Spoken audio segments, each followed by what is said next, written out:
నేటి వాగ్దానముగా తీసుకున్న వచనము సామెతలు 11:5 యథార్థవంతుల నీతి వారి మార్గములను సరళం చేయును.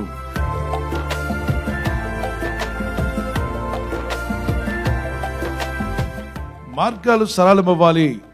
నాకు అనేకమైన ఆటంకాలు ఉన్నాయి. ఈ ఆటంకాలను ఎలా జయించాలో అర్థం కావట్లేదు. అడ్డుగోడలుగా కొన్ని సమస్యలు నా జీవితానికి ముందుగా నిలబడిపోయాయి. వాటిని దాటుకొని ముందుకు వెళ్ళనివ్వకుండా పరిస్థితులు నన్ను అడ్డగిస్తున్నాయి. స్థితిగతులు, పరిస్థితులు, ఆర్థిక ఇబ్బందులు, మానసికమైనటువంటి డిప్రెషన్ కావచ్చు. కొన్ని ఒత్తిళ్లు మనిషి జీవితానికి ఆటంకంగా ఉంటాయి. ముందుకు పోనివ్వవు. పోదాం ముందుకు అనుకున్న ఆశలైతే ఉండొచ్చు, ఆలోచనలు ఉండొచ్చు. నీకు ముందుకు వెళ్ళాలన్న ఆలోచన ఉంది నీకు. ఎస్, అది దేవుని బిడ్డల యొక్క ఆలోచన. నీతిమంతులు అలాగే ఆలోచిస్తారు. నేను బాగుండాలి అని ఆగిపోరు, కానీ నేను బాగుండాలి, మా కుటుంబం బాగుండాలి, సంఘము బాగుండాలి, దేవుని పరిచర్యలు బాగుండాలి. The righteousness of the blameless makes a straight way for them. The straight way God will open door for you. ఒక స్ట్రైట్ వే అనేటువంటి దాన్ని దేవుడు నీకు చూపిస్తాడు. దానికి కారణం నీతిమంతులు అంటున్నాడు. ఆ నీతిని మనం ఎక్కడ నుండి పొందగలం? మనలో ఎవరు నీతిమంతులు? యేసుక్రీస్తు ప్రభు నీతిమంతుడు, పరిపూర్ణమైన నీతిమంతుడు. ఆ పరిపూర్ణమైన నీతిమంతుడు మనం నమ్మి ప్రార్థించి ఆశ్రయించినప్పుడు ఆయన చిందించిన పరిశుద్ధ రక్తంలో నీ ఆత్మ, శరీరం, మనస్సు కడగబడుతుంది. అందుకే యేసునందు విశ్వాసం ఉంచమంటారు. ఎందుకంటే యేసునందు విశ్వాసం ఉంచి ఎందుకు ప్రార్థన చేయాలి? ఆయన పరిశుద్ధుడు, పవిత్రుడు, నీతిమంతుడు. నిన్ను నీతిమంతుడుగా మార్చేవాడు, నిన్ను పరిశుద్ధపరిచేవాడు. ఆ యేసుక్రీస్తునందు విశ్వాసం ఉంచడం వల్ల అది నీతిగా ఎంచబడుతుంది. నీతిమంతులుగా దేవుడే మారుస్తాడట మనల్ని. నీతి అనేది మనం ధరించుకున్నప్పుడు మనకు మార్గాలు సరళం అవుతాయి. నేను నీకు ముందుగా పోవచ్చు, మెట్టగా ఉన్న స్థలములను సరళం చేసేదను. మెట్టగా ఉన్నాయి, ఎక్కలేకపోతున్నావు, కొండలాగా అడ్డుగా నిలబడింది, దాన్ని సరళం చేస్తా అంట. ఆ ఎత్తు ప్రాంతం అంతా కూడా క్లీన్గా నువ్వు నడవడానికి వీలయ్యేలాగా, ఈజీగా నువ్వు ముందుకు వెళ్ళే విధంగా ఆ మెత్తగా అడ్డుగా ఉన్న కొండలను, ఆ భారమైనటువంటి ఇబ్బందులు, ఆ సమస్యలు ఏదైతే ఉన్నాయో, కొండ వంటి సమస్యలు నీలో నుండి దేవుడు తొలగిస్తా అంటున్నాడు. God can make a way where there is no way. ఎక్కడైతే మార్గం లేదో అక్కడ దేవుడు నీ కొరకు ఏం చేస్తాడు? మార్గం తెరుస్తాడు. దారి లేని దగ్గర దారి చూపిస్తాడు. ద్వారం లేని దగ్గర ద్వారం తెరుస్తాడు. Opportunities లేవంటున్నావా? God can create an opportunity for you. Praise the Lord. స్తుతించినప్పుడు మార్గములు సరళమవుతాయి కనుక దేవుని స్తుతిస్తూ ఉంటే దేవుడు నీకు నూతన ఐడియాలు దయచేస్తాడు. When you start praising God, స్తుతియాగం అర్పించేవాడు నన్ను మహింపరుచున్నాడు. వాని కొరకు మార్గము సిద్ధపరచుకుంటున్నాడు. రక్షణ మార్గము, ఆత్మీయమైన మార్గము, అభివృద్ధి కొరకు మార్గము, ఆర్థిక అభివృద్ధి కొరకు మార్గము, జీవితంలో ముందుకు వెళ్ళడానికి మార్గాలు సరళం చేసే దేవుడు నీకున్నాడు. దేవునికి స్తోత్రం కలుగును గాక. అందుకే దేవుని స్తుతించడం ప్రారంభించు. 7 రోజుల్లో ఎన్నిసార్లు మీరు స్తుతిస్తున్నారో చెక్ చేసుకోండి. చాలా మంది ఈరోజు మనుషులతో మాట్లాడడానికి, లబలబా మాట్లాడడానికి ఈ నోటిని వాడతారు. టెక్స్ట్ మెసేజ్ చేయడానికి సెల్ ఫోన్ వాడతారు. నోరు తెరిచి ఒక అరగంట సేపు దేవుని స్తుతించేవాడు లేడు. కనీసం 10 నిమిషాలు స్తుతించాలంటే విసిగిపోతున్నారు. మీకు మార్గాలు ఎలా సరళం అవుతాయి? దేవుని స్తుతించినప్పుడు, స్తుతియాగం అర్పిస్తున్నప్పుడు నీ కొరకు మార్గములు సిద్ధపరిచేటువంటి దేవదూతలకు దేవుడు ఆజ్ఞయిస్తాడు. దేవుని బిడ్డలారా, ఇజ్రాయేలు స్తుతించగా వారికి అడ్డుగా ఉన్న వాటిని తొలగించింది దేవుడే కదా. అయితే దేవుడు ఎలా తొలగించాడు? వీరు స్తుతి మాత్రమే చేశారు, దేవుని ఘనపరుస్తూ వచ్చారు. దేవుడు తన దూతలను పంపి వారికి అడ్డుగా ఉన్నవన్నీ కూడా తొలగించి వారి మార్గములు సరళం చేశారు. దేవుడైన ప్రభువే నీకు, నీ పట్ల కూడా మార్గములు సరళం చేయగలని నమ్మితే మరొకసారి దేవునికి స్తోత్రం చెప్పగలవా? సో ఈ రోజు నుండి కూర్చున్నా, లేచినా, నడిచినా స్తుతిస్తాను అన్న వారు చేయి చూపించండి. 1 తెస్సలోనిక 5వ అధ్యాయం 16 నుండి 18 వరకు, ప్రతి విషయమందును దేవుని కృతజ్ఞతాస్తుతులు చెల్లించండి. అన్ని సమయాల్లో దేవుని స్తుతించు. ఎప్పుడు స్తుతించాలి? ఎప్పుడు స్తుతిస్తూనే ఉండు, దేవుని ఘనపరుస్తూనే ఉండు. నాకేదైనా మేలు జరుగుతుందని స్తుతిస్తాను లేదు, నువ్వు అలా బతుకున్నావంటే అది గొప్ప మేలు. కాబట్టి దేవుని స్తుతించు. నీకు శ్వాస ఆడుతుందా? ఎంతమందికి శ్వాస ఆడుతుందా? ఒకసారి ఊపిరి పీల్చుకుని వదలండి. ఆడుతుందా అంటే బతుకున్నట్టే కదా. ఈ శ్వాస ఆడని వారికి హాస్పిటల్ ఏం పెడతారు? ఆక్సిజన్ పెట్టి వెంటిలేటర్ మీద పెడతారు.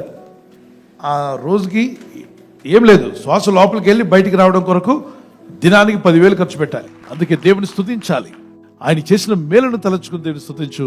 నీ బ్రతుకులో మార్పు వస్తుంది. అపవాది ఏమంటే, ఎందుకు దేవుని స్తుతించాలి? నీకు ఇంకా ఇల్లు రాలేదు, ఇంకా నీకు ఉద్యోగం రాలేదు, ఇంకా నువ్వు అనుకున్నది సాధించలేదు, నీకు ఇంకా వివాహం కాలేదు, నీకు ఇంకా ఇదిగో గర్భఫలం కలగలేదు, నువ్వు అనుకున్నవన్నీ సాధించలేదు, కాబట్టి నువ్వు దేవుని స్తుతించవద్దు అంటాడు. వాడికి తెలుసు స్తుతిస్తే దేవుడు అన్నీ ఇస్తాడని. మనం స్తుతిస్తూ ఉంటే దేవుడు మనకు అన్ని ఇవ్వబోతున్నాడని, మన మార్గంలో సరళమవుతాడని వాడికి బాగా తెలుసు. నువ్వు స్తుతిస్తే మార్గంలో దేవుడు సరళం చేయడానికి దేవుడు తన దూతలకు ఆజ్ఞాపిస్తాడని తెలుసు కనుక స్తుతించలేకుండా నోరు కట్టేస్తాడు. ఈ రోజు నుండి ఈ వాక్యంలో ఉన్న సత్యాన్ని గ్రహించి, నేను ప్రతిదినం సమయం దొరికినప్పుడల్లా దేవుని స్తుతిస్తాను అన్నవారు దేవునికి స్తోత్రం చెప్పగలరా? పరిశుద్ధాత్మను పొందేవా అన్ని భాషల్లో మాట్లాడు, దేవుని స్తుతిస్తూ ఉండు. లేదా నాకు తెలిసిన భాష తెలుగు అంటే తెలుగులో దేవునికి స్తోత్రాలు చెప్పు, ఇంగ్లీష్ అయితే ఇంగ్లీష్లో దేవుని స్తుతించు. స్తుతి యాగం మాత్రం అర్పించడం ఆపివేయదు. స్తుతి యాగం అర్పించేవాడు దేవుడిని మహింపరుస్తున్నాడు. దేవుడు తన రక్షణ కనపరిచినట్లు వాని కొరకు మార్గం సరళమవుతుంది. పౌలు శీల గాయాలు తగిలాయి. ఆ ప్రాంతవాసులందరూ కూడా సువార్త చేసినందుకు వారిని గాయపరిచారు. గాయాలతో ఉండి రక్తం బ్లీడింగ్ అవుతున్నప్పుడు వీరు దేవునికి స్తుతియాగం అర్పించారట, దేవుని మహిమపరిచారు. క్లిష్టమైన పరిస్థితుల్లో కూడా దేవుని కీర్తనలు పాడుచు దేవుని స్తుతించారు. పరిస్థితి బాలేదా? స్తుతించు. ఇబ్బందులున్నాయా? స్తుతించు. కష్టాలున్నాయా? స్తుతించాలి. రోగాలున్నాయా? స్తుతించాలి. ఏ స్థితిలో ఉన్నా స్తుతించాలి. అన్నీ ఉన్నా స్తుతించాలి. ఏమీ లేకపోయినా, స్తుతించాలి. అనుకున్నవి జరిగినా, స్తుతించాలి. జరగకపోయినా స్తుతించాలి. స్తుతిస్తూ ఉన్నట్లయితే దేవుడు తన దూతలకు ఆజ్ఞాపిస్తాడు. అడ్లు ఆటంకాలు తొలగించి దేవదూతలు వస్తారు. నీ మార్గం సరళం కాబోతుంది. నువ్వు దీవించబడబోతున్నావు. దేవుని ఆశీర్వాదాలను చూడబోతున్నావు. దేవుని దీవెనలను చూస్తావు.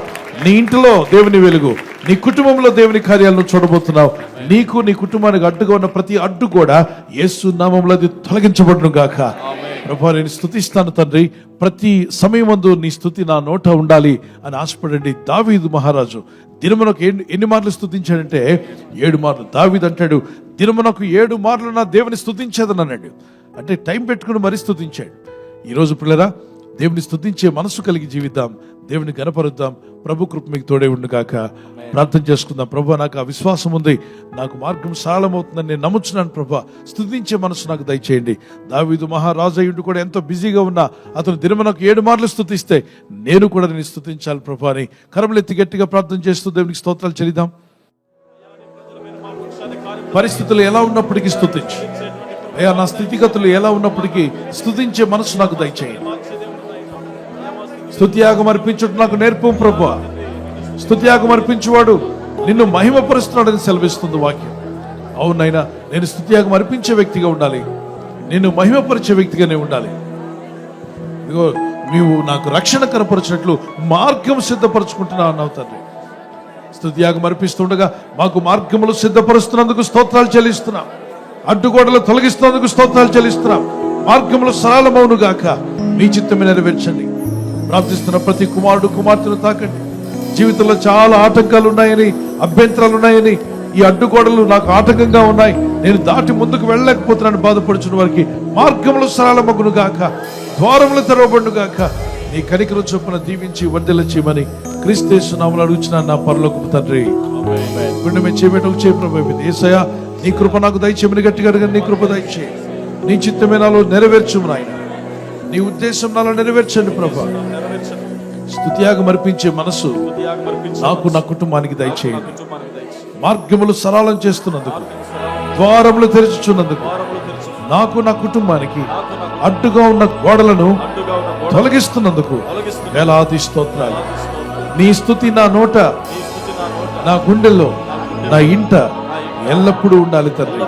నీకే స్తోత్రం స్తోత్రం అని కరములెత్తి గట్టిగా దేవునికి స్తోత్రాలు చెప్తుండగా విడుదల మీకు వచ్చును గాక, స్వస్థత మీకు కలుగును గాక, సమాధానం మీకు కలుగును గాక, ఆశ్చర్య కార్యాలు మీలో జరుగును గాక, అద్భుత కార్యములు మీరు చూచుదురు గాక, అడ్డుగా ఉన్న ఆటంకాలన్నీ తొలగిపోవును గాక.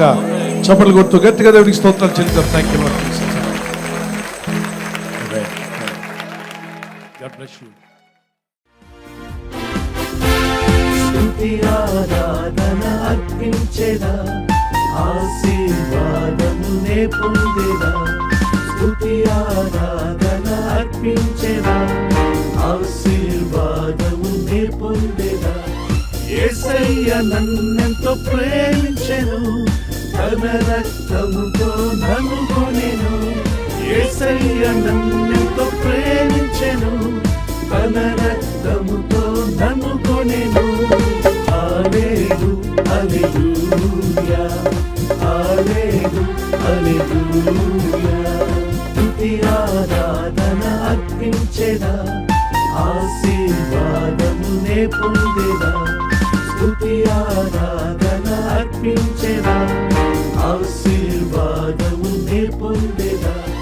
యేసయ్య నన్నెంతో ప్రేమించెను, తన రక్తముతో నన్ను కొనెను. యేసయ్య నన్నెంతో ప్రేమించెను, తన రక్తముతో నన్ను కొనెను. Hallelujah hallelujah hallelujah hallelujah. Birthday జరుపుకుని happy birthday to you. Many more returns of the day. May the lord continue to bless you with this promise. మీ కొరకు మా ప్రార్థన వాగ్దానము యెషయా 41:10, Isaiah chapter 41 verse 10. I will uphold you with my righteous right hand, the Lord says. ప్రభు చెప్తున్న మాట, నీతి అను నా దక్షిణ హస్తంతో నిన్ను ఆదుకుందును, నిన్ను ఆదుకుంటా అన్నాడు. ఈ బర్త్డే రోజు నుండి ప్రభు మిమ్మల్ని ఆదుకొని నడిపించి ఆదరించి బలపరిచి అని సాక్షులుగా మిమ్మల్ని నిలబెట్టుకును గాక. God bless you. నూతన హృదయం, నూతన ఆత్మ దేవుడు మీకు ఇవ్వాలి మా ప్రార్థన. మరి హ్యాపీ యానివర్సరీ జరుపుకునే వారందరికీ once again happy wedding anniversary. Many more returns of the day. God bless you. ప్రభు అక్కడ ఆలస్యమైతే సిల్వర్ జూబ్లీ, మరి గోల్డెన్ జూబ్లీ, అలాగనే ప్లాటినం జరుపుకునే కృపదేవుడు మీకు ఇచ్చిన గాక. నీవు జలములలో పడి దాటినప్పుడు నీవు నాకు తోడై ఉందును. ఇక్కడ అంటాడు, నీవు జలములలో పడి దాటినప్పుడు నేను నీకు తోడై ఉందును. When you pass through the waters I will be with you. What does it mean అంటే, సమస్యల్లో, బాధల్లో, ఇబ్బందుల్లో వెళ్తున్నప్పుడు ప్రభు మీతో కూడా ఉంటా అన్నాడు. ఆయన మీతో ఉండేవాడు, బలపరచేవాడు, నడిపించేవాడు.